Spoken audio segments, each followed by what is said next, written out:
প্রতারণা আর চুক্তি ভঙ্গের অভিযোগে মামলা হয়েছে লিওনেল মেসি এবং আর্জেন্টিনা ফুটবল অ্যাসোসিয়েশনের বিরুদ্ধে। গেল অক্টোবরে ভেনেজুয়েলা এবং পুয়ের্তো রিকো ম্যাচের একক স্বত্ব কিনে নেয়া মায়ামি ভিত্তিক ইভেন্ট ম্যানেজমেন্ট প্রতিষ্ঠান ভিআইডি এই মামলা করেছে। ঢালাইয়ের সেরা প্রিমিয়ার সিমেন্ট। বিশ্বকাপের মাত্র কদিন বাকি, নতুন ঝামেলায় লিওনেল মেসি। যুক্তরাষ্ট্রের ফ্লোরিডায় মামলার মুখোমুখি LM10 ও আর্জেন্টিনা ফুটবল অ্যাসোসিয়েশন। প্রতারণা ও চুক্তিভঙ্গের অভিযোগ আনা হয়েছে তাদের বিরুদ্ধে।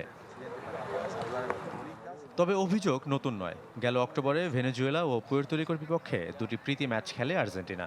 $70 লাখ যার একক স্বত্ব কিনে নেয় মায়ামি ভিত্তিক ইভেন্ট ম্যানেজমেন্ট প্রতিষ্ঠান ভিআইডি।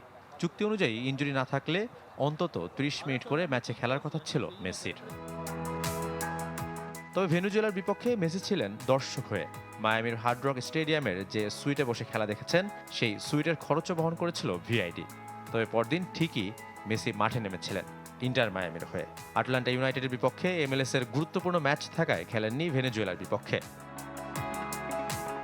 চুক্তি অনুযায়ী অবশ্য আর্জেন্টিনা জার্সিতে পুয়ের্তো রিকোর বিপক্ষে খেলেন মেসি। তবে সেখানে অভিযোগ, ম্যাচটি হবার কথা ছিল শিকাগোতে, যে স্টেডিয়ামের আসন সংখ্যা 61,500।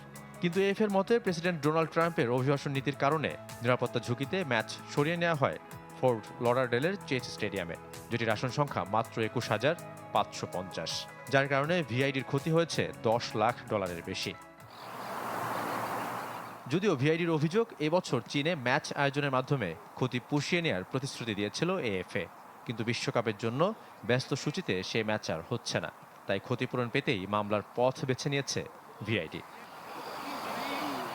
তবে এ বিষয়ে এখনো কোনো মন্তব্য আসেনি মেসি কিংবা এএফ এর। শাফাত মিদুল, চ্যানেল 24।